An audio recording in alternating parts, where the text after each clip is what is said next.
Hey, good morning, Eastern Oregon. Welcome to this August 25th version of AM Live on EOA. Your connection to Eastern Oregon, we're glad that you are here with us today.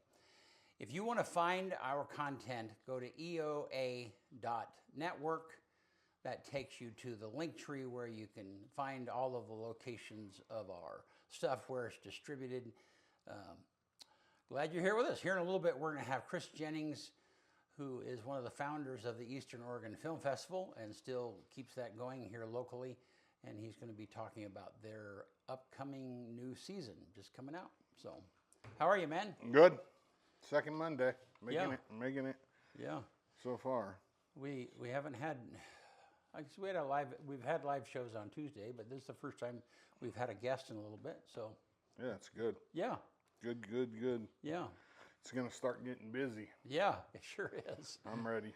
Yeah. I had a nice little kind of slow week last week, and this week, I think tonight's the only night that I don't have anything until Sunday. Yeah. All the way through. You got football starting this week, volleyball. Yeah, it's going to be busy. Yeah, our high school football season starts this Friday night. We have two games. One in LeGrand starting at 6, and the other one in Pendleton starting at 7. So we'll talk about that more. But, well, you want to do sports? Let's do it. All right.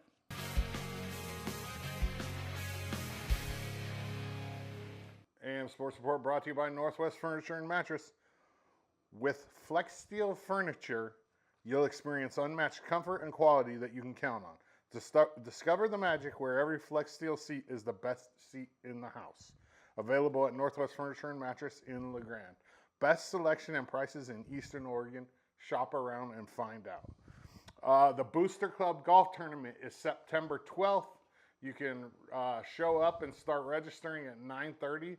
It's a great fundraiser for these guys. Benny, pull up that QR code. The Booster Club is also auctioning off the parking spots, and that opens up at noon today. So if you want the best parking spot at the high school for fall sports or at the football field, you need to get on there and bid on these spots. I think they end up raising about $500, so you can expect to spend about that much if you want to win the parking spot. It's just all the money goes straight to the Booster Club. You can designate what sport it's going to, and it's just a great deal because all that money goes back. The Booster Club literally only keeps 10% of the money that they bring in for oversight and all whatever fees they need and money they need to spend to keep the Booster Club running. So 90% of that money goes straight to the athletes and the teams, and you can decide what team it goes to. You can also sign up to be a member of the Booster Club right there, scan the QR code, and for as little as $50 to join a year, you're a booster. And you don't have to be a business. You can just be a person. It's not like you have to have a business to sign up for this. Anybody can be a LHS Tiger booster. It's super cool. Those auctions will be open until August 27th at 4 p.m. because on the 27th, the volleyball season starts. Number 2 EOU volleyball had a huge weekend down in California, going 4-0 to run their record to 8-0 on the season. This included a 4-set dismantling of the number 1 team in the country, Northwestern.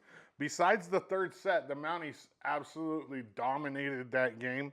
The polls will come out tomorrow, and there will definitely be a new number 1 team in the country, as the Mounties will put the familiar bullseye on themselves as the top volleyball team in the country. The ladies were named the CCC Team of the Week, and Kira Vaughn was named the Attacker of the Week for their efforts. They head to Nampa this Thursday and Friday. They'll take on number 15, the Masters, Dickinson State University, and Montana Western in their final 3 games before CCC play opens on Friday, September 4th with a trip to Olympia to take on the Gooey Ducks. Pay attention to our social media in the coming weeks, as I will sit down with seniors Brooke Womack and Brooklyn Willard. I was going to call her Willard. Brooklyn Willard, and talk about the season. EOU women's soccer will start their non-conference games in Forest Grove versus Pacific tomorrow at 10 a.m. I sat down with head coach Josh Goodman, seniors Cadence Martinez, and Peyton Jakeaway. Those interviews are going to drop tomorrow at 5:30, so just check out the EOA Live Network. It'll be on Roku, it'll be on Facebook, it'll be on YouTube, and there'll be a reel coming out tomorrow. And then the interviews will drop at 5:30. EOU football opens up this weekend at 6 o'clock on Saturday at Community Stadium versus College Idaho. That'll be head coach Solo Taylor's first game as a head coach in the NAIA, and it's a huge one. I mean, although it's a non-conference game because we play College of Idaho twice this year, this first one's a non-con, the second one will be the conference game. It's still a huge game. It's a Saturday night game. EOU always plays good on Saturday nights. And like I said, it's the very first game of head coach Solo Taylor's career. Hopefully that place is packed. I went to the scrimmage this last week, and man, they looked good. I'm not gonna lie. And you guys know I'd be honest with you about it. They looked really good. It was impressive. The offense looked really good. It kind of looks to me like the offense is fast enough to where if they're a little bit softer up front, it's not going to matter. Like in years past, we've been a little soft on the offensive line, and that's not pointing fingers or whatever. It's just the reality, and their offense is fast enough that I think it's gonna kind of negate that. LHS wise, boys soccer is in Springfield on Friday. Girls soccer is in the Dalles on Thursday. And then the football season starts on Friday night at 6 versus Redmond. Volleyball takes on Nissa at 6 p.m. on Thursday right up here at the high school. So if you have nothing to do, go up there and check them out. I'm super pumped up about it. We are going to be streaming all of Pendleton, LeGrand, and Baker's home games. So this Friday, we open up with LeGrand and Redmond, 6 o'clock. And then Pendleton, and I want to say Estacada, I believe. I'm not positive about that. At 7 o'clock, and it's football season. I mean, it's time to go. It's Pendleton and somebody at 7. It doesn't matter. Scappoose. Yeah. Scappoose, Estacada, about the same, really. They're probably about the same strength-wise too. Like they're very close. LeGrand football has the toughest non-conference schedule in the state. I don't know what Goodman was thinking. I talked to him about that last night. I'm like, dude, you go Redmond, Tillamook, Vale, Estacada. That's a absolutely tough non-conference schedule. Redmond's a 5A powerhouse. Vale's going to win the state championship at 3A. Tillamook gives us, I mean, they beat us last year, and Estacada is always good. And those are our non-con games. I think there's one more in there, maybe a Nissa game or something. I don't know. But the 4 non-con games against teams that are definitely going to be in the top 10 in their respective classes is crazy. It really is. AM Sports Report brought to you by Northwest Furniture and Mattress. Bid Red Rocking Chair on Elm off Adams and LeGrand. Best selection and prices in Eastern Oregon. Shop around and find out. All right. Thanks, man. Yep. All right, let's look outside, and it's not quite as smoky as what it has been. I don't know if you can enlarge that, Bennett, or not there. Here we are. Thanks, man. You little tech. Yep, and let's look at the graphic. So it's going to be warm today, 95 degrees. Ooh, yeah, there we go. And very dry. Looks like dry for the next several days. 95, 96 tomorrow, 88 Thursday. Cools down just a little bit over the weekend. Yeah, so. Saturday, it looks beautiful. Yeah. Yeah, that's the game where I'll have to be outside for football. Yeah. Well, cool. Cool, or warm. All right. Well, I'm glad you guys are here with us. We're going to take a little break, and we will be right back with Chris Jennings.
Eastern Oregon is full of interesting people, with interesting minds and interesting things to say. Here at EO Live, we're committed to connecting you to these intriguing people with EO Talks. We let our special guests share their ideas and life experiences with deep, open, engaging, and inquisitive conversations. You'll also be informed in depth on some of the most recent and relevant events, issues, and more. EO Talks on EO Live, your connection to Eastern Oregon, now on Roku. Lit matches on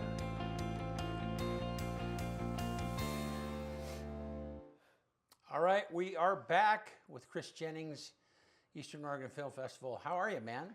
I'm good. Bright-eyed and bushy-tailed. Yeah, Thanks good. for having me. Yeah. Me too, can't you tell? No, thanks for being here, man. Yeah, absolutely. Yeah. And pleasure. so this is coming up. How many years has this been now? This is our 17th version of this event. So yeah, we've been at it for a long time. Yeah. Yeah. So have you kept track of the total number of people that have visited? I mean, you have a guess? We went through a few different systems Yeah. of tracking over the years. So I don't have like a direct count, but we see hundreds of people each year that come in, new and different people each year, and so it's just always great to get a big group of people together and around movies and hanging out in downtown. So. Yeah. Well, and there's a lot, and I know that season is just getting going. When is the actual event happening? Yeah, so the festival this year will take place October 14th through the 17th. So we're going to start on a Wednesday night this year. Okay. And that's hopefully going to become a standard move where we just spread the programming out a little bit and get a really nice kind of regional focused opening night on Wednesday. And then, expect a lot of guests to show up on Thursday and start the party all weekend. Yeah. How do you choose or who does that? I mean, what's involved in, so people submit their films? Mm-hmm. Yeah, Film Freeway is it's kind of the industry standard. There's a few submission platforms out there, but we solicit submissions throughout the world through Film Freeway. This year we hit a record. I think we did. I have to check, 390 or something submissions, which is the most we've ever had. And that equates to almost about 200 hours of stuff to watch. So that's more than we've ever had to deal with. Last year was pushing at the seams. I've traditionally watched everything in past years. This is the first year I was not able to do that. But we had a really strong screening committee. Some of those are board members. Volunteers, people who have worked, and alumni who we've worked with to build a committee of 7 or 8 people that works through. We work to make sure every film gets seen at least 3 times, 2 times for sure, a third for any sort of kind of finalization. So out of that big number, we ended up with 54 this year, which is pushing our seams a little bit. Like we've never programmed more than 45, I don't think. So it's a little bit more than we're used to, but grateful to have the space to do it. Yeah. So people on film, what do you call it? Film highway? Film Freeway. Film Freeway. Yeah. So then these filmmakers are submitting their films to a variety. All kinds of festivals. Yeah. Yeah. And so then do they look at the description of you guys and they check the box and yeah, I mean, you can browse for festivals on there, etc. I think a lot of our submissions come from alumni word of mouth. We've built a really strong network of filmmakers who've enjoyed coming here that kind of get the vibe of what we are, and then that ripples out to other filmmakers in that realm. I mean, we're not Sundance. It's not a big corporate like schmooze fest. You're not coming here to sell your film for $1 billion. You're coming here to have an intimate interaction with your project, an audience who's really interested in watching it, and then a chance to hang out with 20 other filmmakers and spend a few days really kind of creating relationships that last. So we see a lot of collaborations come out of the filmmakers who meet here for the first time. So then, for those that don't make it, then do you give them some feedback, or what do you mean? Don't get selected for the program? Correct. Yeah. Yeah, for us, we offer an opportunity to stay on our list, because as we try to like build ongoing programming or year-round ideas. Like we're always willing to say, oh, maybe that wasn't a fit for the festival, but man, it's a great program we should bring to our community later. Or Right. So we always give the opportunity to be available for additional screenings. Traditionally, if the filmmaker will reach out and says, hey, why didn't you pick us? Right. We'll spend a little time and send feedback. Right. But at the point of you're watching so many films and you're putting so much information together, it's really hard to provide, very valid feedback for every project. But we do try to make notes, and then if they reach out, we'll follow up. So give me the perspective of the filmmaker for a minute. Yeah. So the goal of them, they make this film and they're trying to get it in front of people so that they can increase the exposure and so on and so forth. And so then what benefit, tell me about the benefit that they have. Are they doing it in a number of different film festivals? Usually, And- yeah. And then how does that hopefully go on from there? Right. Yeah, so the film festival circuit is kind of that first wave of opportunities where different festivals will give you different opportunities. But you want to get your film in front of people. It gives you a chance to really see how a real audience engages with your film. You get to get feedback from the audience, build case studies for ticketing, and so then that adds value when you're having discussions with distributors. So that you can say, oh, I played at this festival.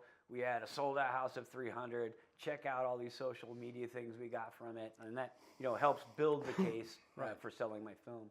But it's also a chance to pick up those awards. Along the way, the more recognitions you get, the more press you get, the more critics see it, the more Rotten Tomatoes reviews you get.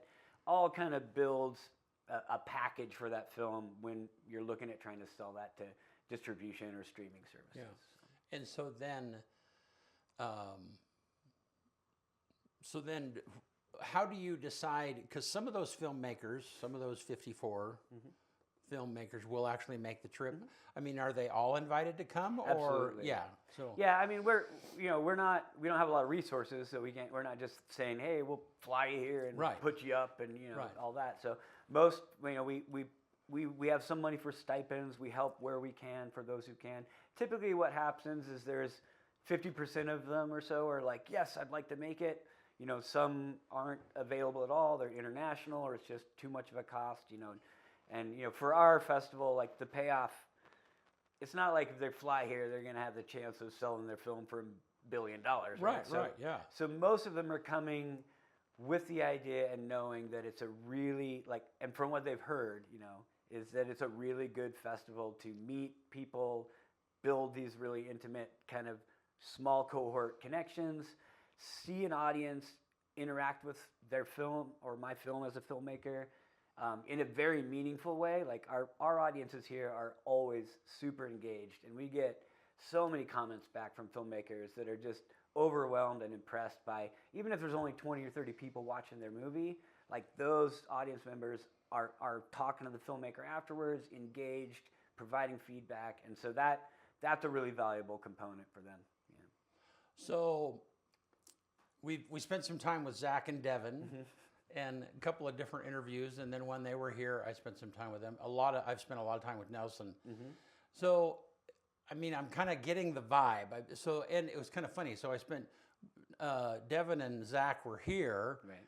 and they had created Foil, the movie, and so then Tanya and I watched that at home, and. But I mean, I talk a little bit about, how that vibe, I don't know, how them being connected, bringing Foil here, then led to big. I mean, give me some real life stories of how that's all connected together. When we say Nelson, that refers back to Breakup Season, which is a film we shot here and got out, I think 4 or 5 years ago now at this point. And then Bad Day for Bigfoot we shot this summer. So part of the idea of the festival is not only the festival, right? I mean, it's a great way to come together. It's a cultural destination event. It's great for our community. It's great for tourism. It's all those things, and we want to be able to build that up. But what was really magical is that we've impressed enough of these filmmakers by being here. They're enchanted with our region. We don't have a lot of exposure in the film world out here. Like, there's not a lot of movies that expose our natural beauty and the places out here. So, it was a really good opportunity for filmmakers to get kind of enchanted at the idea of telling a story here, making a movie Right, here. yeah. They saw an engaged audience, they saw a festival, they saw all these things that felt like, oh, maybe I could go there and be supported in making my movie. And so out of that came our filmmaker residency programs and our field trip programs, which are really just support-based efforts to bring those interested filmmakers back, research and see if their project's viable here. If it is, then we can work with helping build that funnel to fund it and make it. And in this case, Bigfoot, like honestly, I had very little. Like at the beginning of the year, I was very unsure the film was going to get shot. Like I didn't think we were going to hit the fundraising goals that needed to get done. But they really did what they needed to do down in LA, and they hustled and they got what they needed done to build the infrastructure for their project, which allowed them to then bring it here. So they brought all those resources, all that funding, all those people from Portland, LA, here for 3 weeks, and they all spent money to live here for 3 weeks, to party here afterwards. A lot of times at the bars, the restaurants, they're doing their day job and they're spending life as it is. So like that then goes on to them coming back and showing the film, and we create this kind of nice cycle. Yeah. So I think, that's kind of just a natural progression, I think, of the festival. EOU's kind of up and down film program, and I hear it's kind of back on the up, and we might see more students and engagement. That I think we can really have a viable kind of indie economic, indie film economy kind of running through here. And so that was, let's zoom in on Bad Day for Bigfoot for a second. Yeah, because that was a big production for here. Yeah. I mean, double the size, maybe? Yeah, probably twice the size of Breakup Season, I'd say. Yeah. I mean, crew-wise and cast-wise, probably even triple Yeah. that size. And one of the things, in the conversation that I had with Nelson, who was involved in helping get Bad Day for Bigfoot here, because he got connected with Devin and Yeah, Zach. I mean, again, it's that alumni networking. Right, It was, Right. And so one of the things that he told me was that it for them to make that production here, because of transportation, was about $100,000 more than had they shot it in the woods somewhere outside of Portland, right? Yeah. And I mean, that's one of our bigger challenges here. And Right. That's what I'm trying to understand the best is so obviously they still chose to do that. Right, they Why? did, right. So what's the subsidy, right? Right. What did we do to subsidize? And I think some of that is savings in other ways that they would not have gotten, by staying where they were staying. I mean, I don't think they had to pay for a single permit really to be here, right? Those things add up in any sort of metro area if you're really shooting and stuff. So I mean, at least double on food and lodging. At least double. I mean those are big challenges, But so all that kind of shapes out, and I think overall, I think the value of the experience for the filmmakers is what makes it work. Like, I mean, I heard from the cast, that people who you wouldn't think would be coming out here to shoot a movie decided to do it, and they do it because it's a unique and new experience. Right. Because the way they've been doing it for a long time is not so fun anymore, or there's problems in those models that it's just refreshing to go somewhere and have this more of a family or intimate kind of relationship with your cast and crew, and making this feature film in the middle of rural Eastern Oregon. So I think that's where we make up for it. And then on my end, and where we can do better at the county and the city is this is working. So what can we do as incentives, right? Because it obviously has an impact on us. We have a great positive impact. So are there ways that we can bend? Are there little things that we can do to incentivize some of these projects to come over? That being said, it's also somewhat curatorial. We don't want a huge major production to come in here and do whatever it might do if it was just incredibly overcomplicated. Right, yeah, because permits come from like, hey, this is chaos and we need structure. And, Right. Yeah, and so there's this.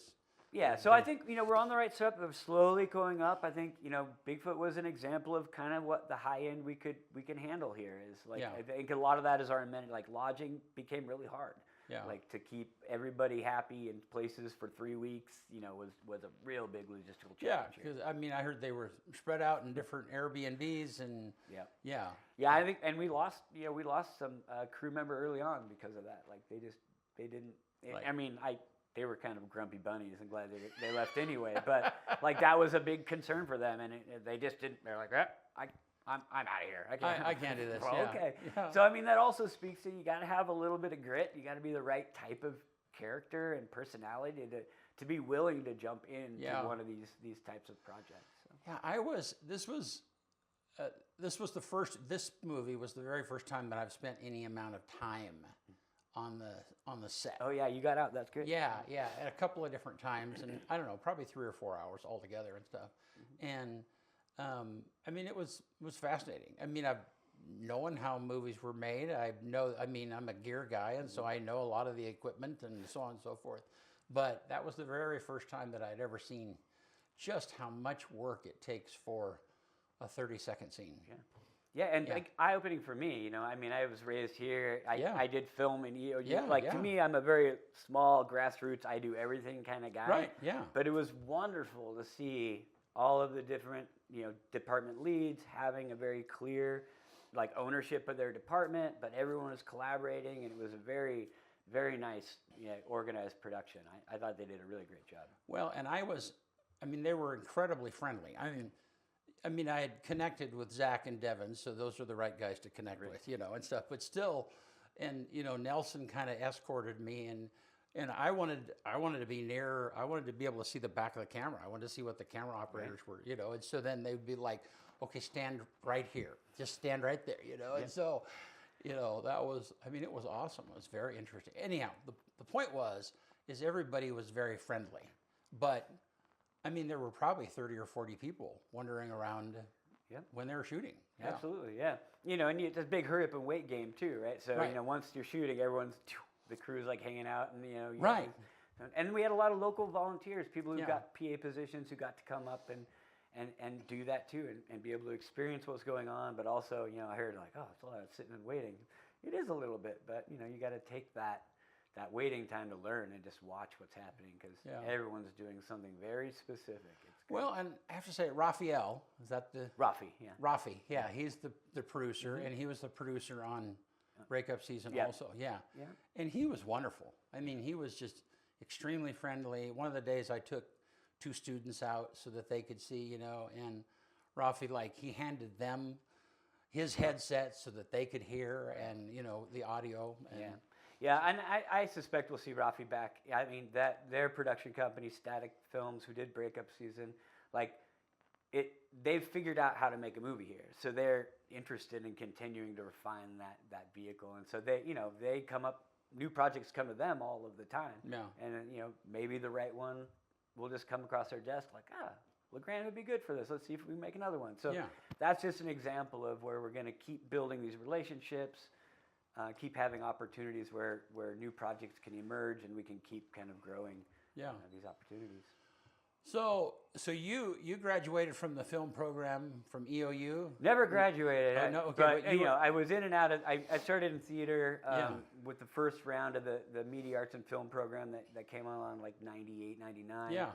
I was running around with Canon XL1S's on my shoulder really hardcore for a couple of years. I never owned one of those cameras, but I wanted one badly. They were silly. They looked neat, but in retrospect, I was like, oh man.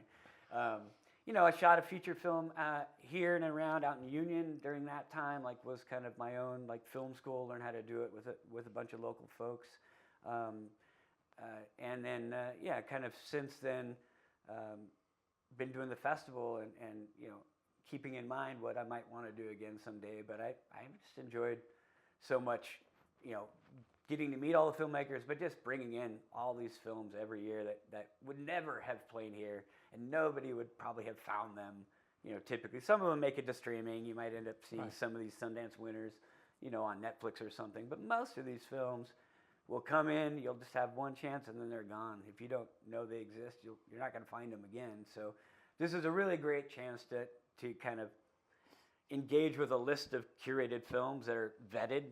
They're good enough to be in a festival. Like, comb kick your feet up and enjoy the ride, like, and then be part of that community and conversation. Yeah. Tanya and I went and saw one that was on owls. Was that last year? Yeah, burrowing owls. That doc. Yeah, they did that. And that was at the Umatilla. Yeah, which I love that it was. It was beautiful. It was a beautiful, and it was engaging. It was more of a documentary than it was anything else, but it was local, and that local connection was very. We cool. always try to bring some sort of regional connection in. Right. One of the films this year, and what we'll feature Wednesday night, we're trying to put together a kind of a regional kickoff event. It's called The Last Picture Shows. It's a film, it's a documentary. We have a lot of docs this year, but that looks at a lot of these kind of aging cinemas or falling behind cinemas in rural regions. I think the Granadas and the El Trim are both featured in the film. He went to like 150 or so cinemas in the Pacific Northwest and down into Northern California and kind of documented this. So we're going to invite a bunch of regional cinema owners. We're getting Liberty Theater Foundation involved in tours and try to have a bigger conversation around cinema and the idea of these cinemas in our downtowns and what that means for the industry overall. So, kind of a kickoff event Wednesday night that's cinema focused, that does tap into the regional ecosystem and the history and all of those things that we like to talk about. So it's a very great kickoff to a film festival, and then we just roll into 53 other movies after that. So. Wow.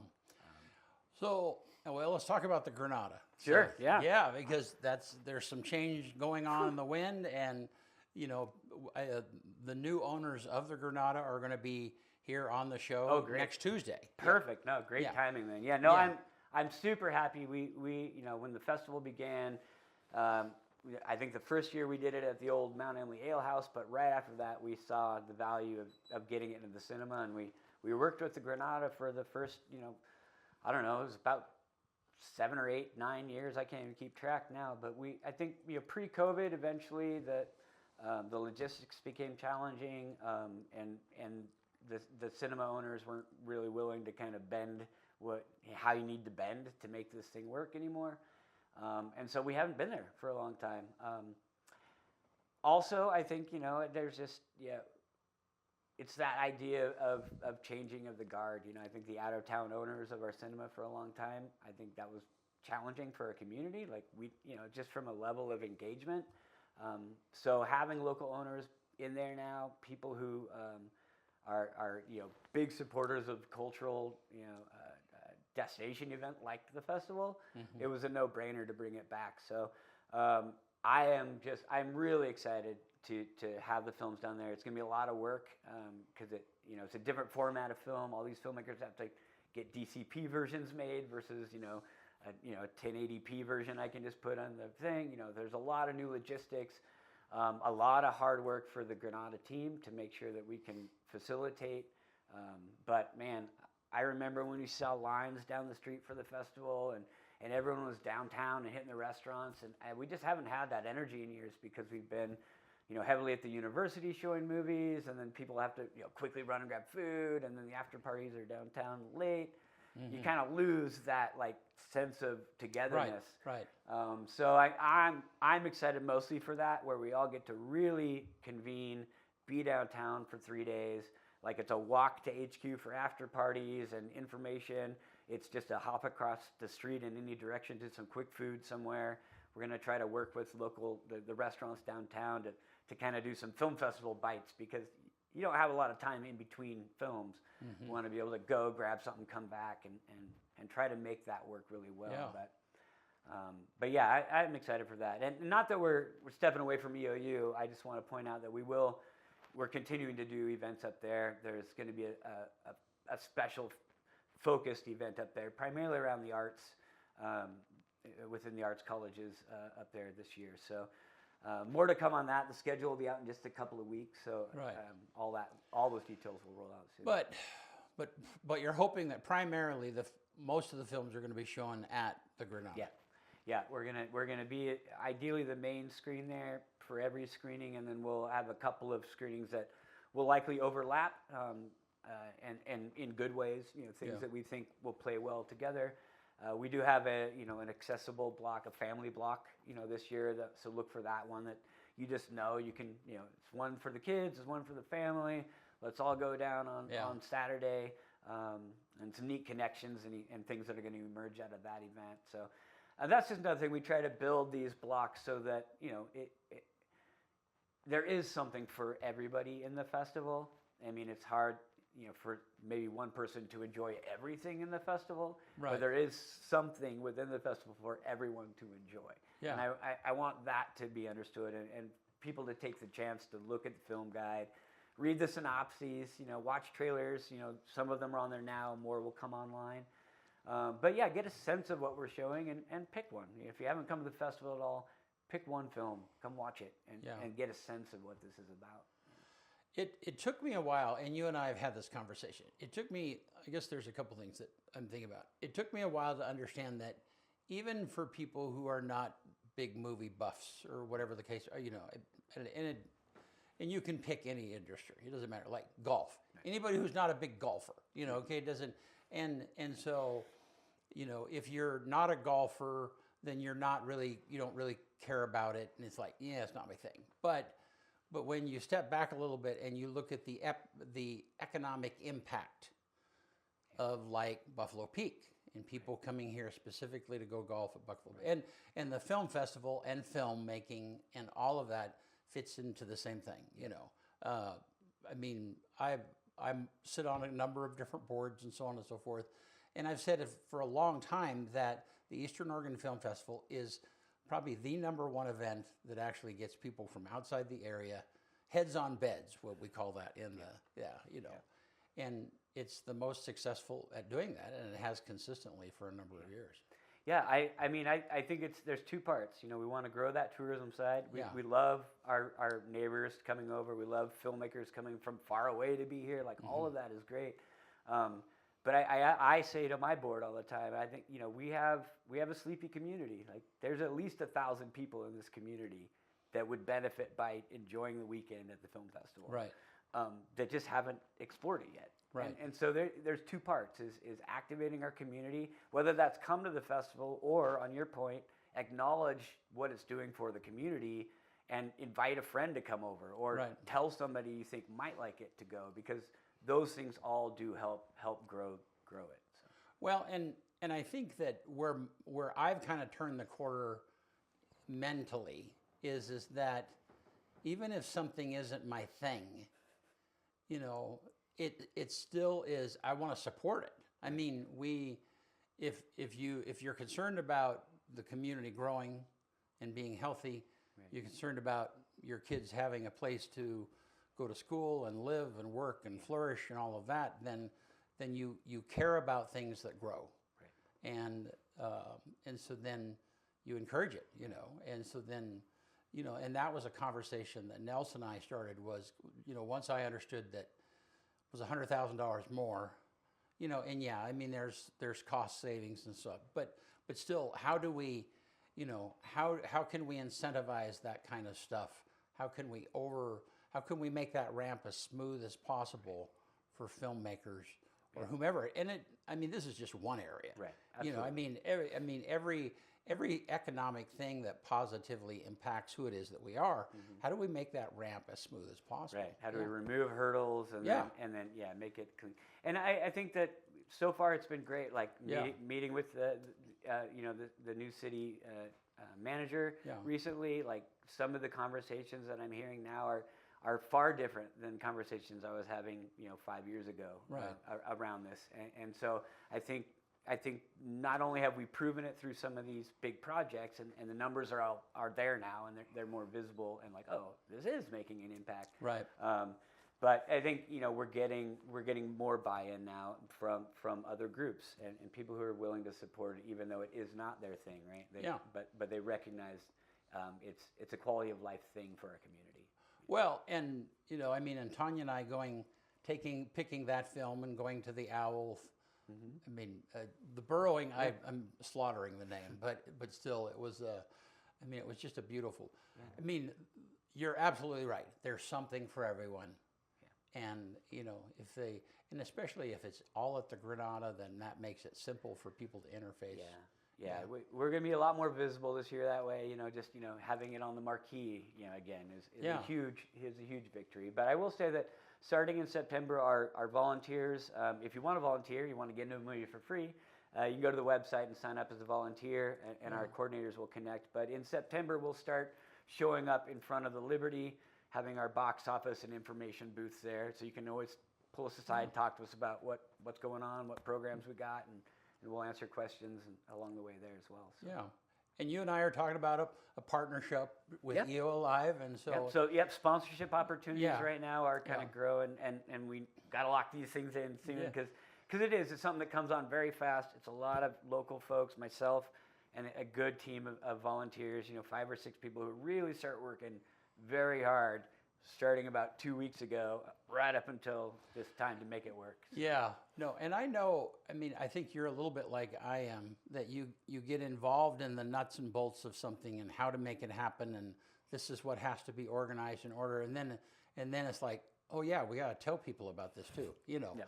It is a challenge, and it's hard because we also don't get all the information until, right? So I just released the film guide. If you look on the website now, we have a new website at .org. Since we are a nonprofit, that makes sense. So eofilmfest.org/films will bring up all 54 of these films that we're showing this year.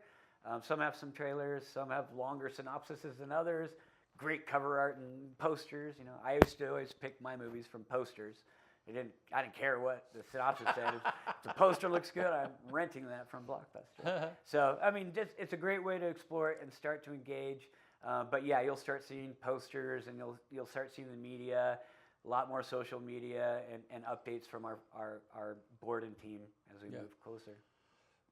So what about, you've been doing this a while. What about this really, you mentioned connecting people together, seeing them interact with the filmmakers, what part of that really, when you're standing back and you're seeing that happen, what part of that is like, this is it.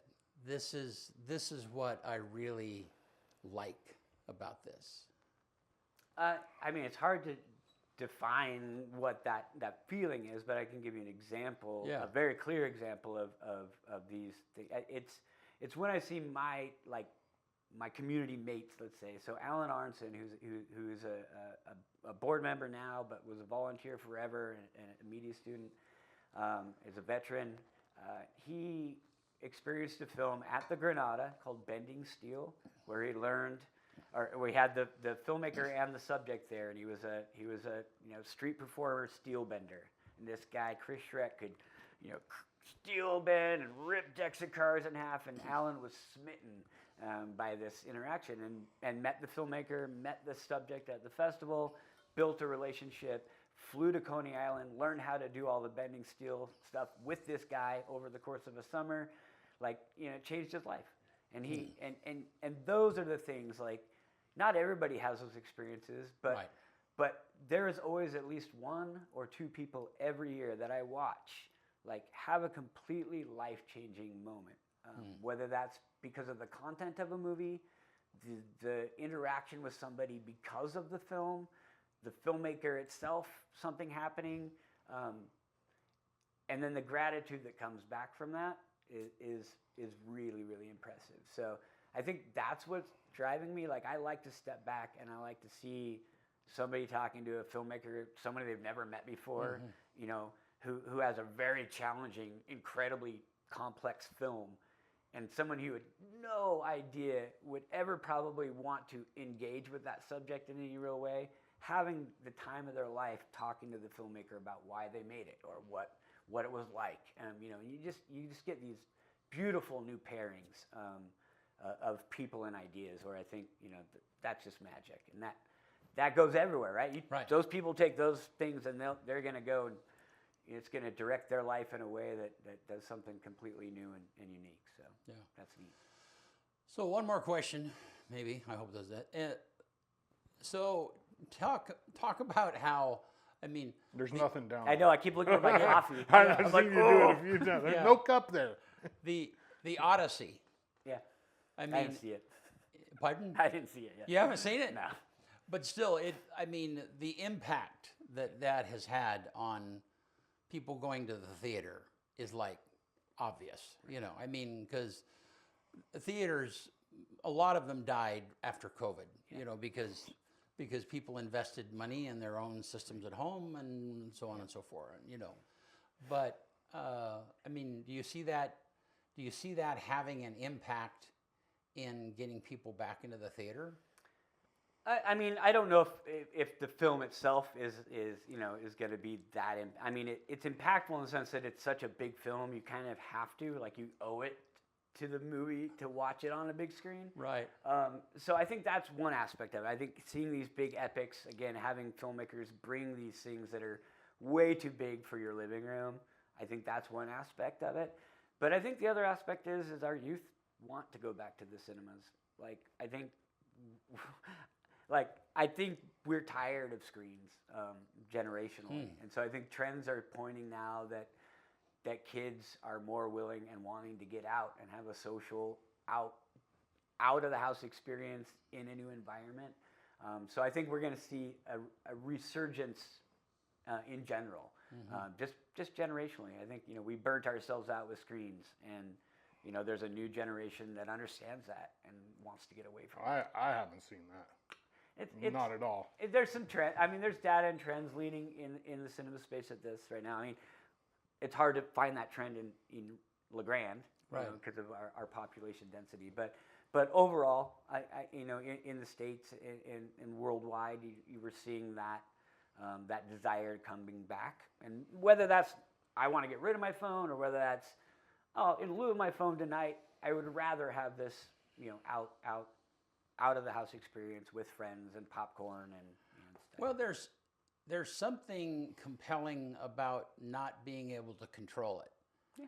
I mean, because and also then when I see a movie and I'm close enough that I'm seeing it out here, right, not on a box, right, and so that it's filling my vision, and it's a little bit like being on a road trip. Yeah. When you're on the road trip, even if it's somebody that you don't know very well, it's after a while, it's like we're going to start a conversation, we're going to get to know each other. Mm-hmm. Well, there's a little bit of some of that same thing when you're watching a movie. It's like I'm here, and I'm, and eventually you kind of let yourself go and you right, kind of yield to it. We're at home, you're pausing, you're right, making some food, you're right, doing this and that. No, I think you're right. I think that also one of the challenges was, and with COVID impact and everything, is like there was a whole group of kids that never got exposed to the cinema. Right, yeah. Right? They didn't even have the opportunity to know what it was like to go watch a movie in this space, or, right, to have that engagement. So I think now that we're over kind of that big hump and people have slowly been reintroduced into those things, like kids are like, oh, what am I missing? They get this new opportunity. So I'm hopeful that, we see cinemas come back. I mean, a lot has to change at the distribution, the industry level, to make cinemas live and persist well in small rural communities again. Yeah. Because it's just so expensive for them to operate. It's ridiculous. Well, and then they have to jack up the prices of everything else, where you end up paying $18 for a popcorn, exactly, so I'm hopeful for the Granada. They're talking about maybe getting some more art house stuff in foil. We showed foil, that, right? So that was something that was limiting prior to, is like contracts with distributors limit screens to what they can do and what they can't do. That becomes challenging for cinemas to be flexible, or to do a special event that might raise them a little more money, because they can partner with, let's say, the film festival and make more on a ticket than they normally would. But I think we're going to see a lot more creative efforts by the local cinema to bring a variety of new stuff in. They just lowered their concession prices. I think that there's a big effort to get the community back there. And so I encourage you all to go check a movie at the Granada and check it out at the film festival too. Awesome. And the other thing that's kind of happened technology-wise is the Wizard of Oz at the Sphere. Have you followed that at all? Well, I know there's a lot that of they've done it. And there's back and forth with that, but still the experience of being, the experiential part of being there. Cinema's going to move into some new spaces with technology, no doubt. With AI and some of the I think, there's a lot of tension around use Yeah. of AI in film, Right, whatever. right, right. But I mean, AI is going to continue to do its thing, and it's going to continue to make big content, and so there will be an audience for it at some level. And examples of how can we take things that we know and love, and then augment or facilitate a huge new world and experience out of it. Like, I think we'll see creative growth like Yeah. that. But yeah, I mean, it's I don't know. It's such a weird world when it comes to where we're going. It really is.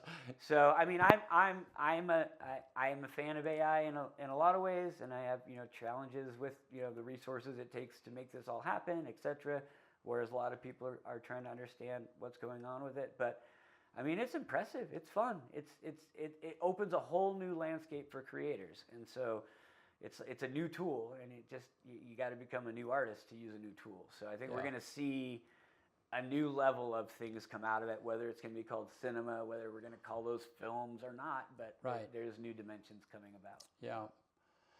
All right. Well, Chris, thanks so much. Great to be yeah, here. thanks. Appreciate you. Thanks for the conversation, and thanks for what you do and staying in there. Absolutely. Yeah, and you and I were talking. You're not different too much than I am in the sense that you have this hobby that you've been carrying on for a while, and it doesn't always pay for itself, but you've been. Yeah. You hopefully it pays for itself, but you work a full-time job. Along with other things that you do. So. Well, I mean, I'm grateful to my family for putting up with me. That's one thing to make this happen, every year. But yeah, I just encourage people to check it out, and I think it does have the ability, the festival itself, to become a sustainable organization here, and it's going to take ongoing community members to be part of an ongoing nonprofit in our community. So I'm always looking forward to new volunteers, new board members, people who are interested in seeing the value of what the organization brings and how we can expound on it. Yeah, awesome. Cool. Thanks, man. Thank you. You want to get us out of here? Let's do it. On this day, August 25th, 1768, Captain James Cook departs from Plymouth, England, bound for the Pacific Ocean on the Endeavour, the first voyage of the Endeavour. 1919, on this day, the first scheduled passenger service by an airplane from Paris to London. 1990, on this day, the UN Security Council authorizes military action against Iraq for invading Kuwait. 2022, on this day, California votes to ban the sale of all new gasoline-powered cars by 2035. I wonder if that's actually going to happen. Number one song in America on this day, 20 years ago, London Bridge by Fergie. And then the quote of the day comes from Cicero. Gratitude is not only the greatest of virtues, but the parent of all others. One more time. Gratitude is not only the greatest of virtues, but the parent of all others. Good stuff. Hey, thanks, Chris. Thanks, all. Appreciate it. Hey, thank you guys for being here. We'll talk to you soon.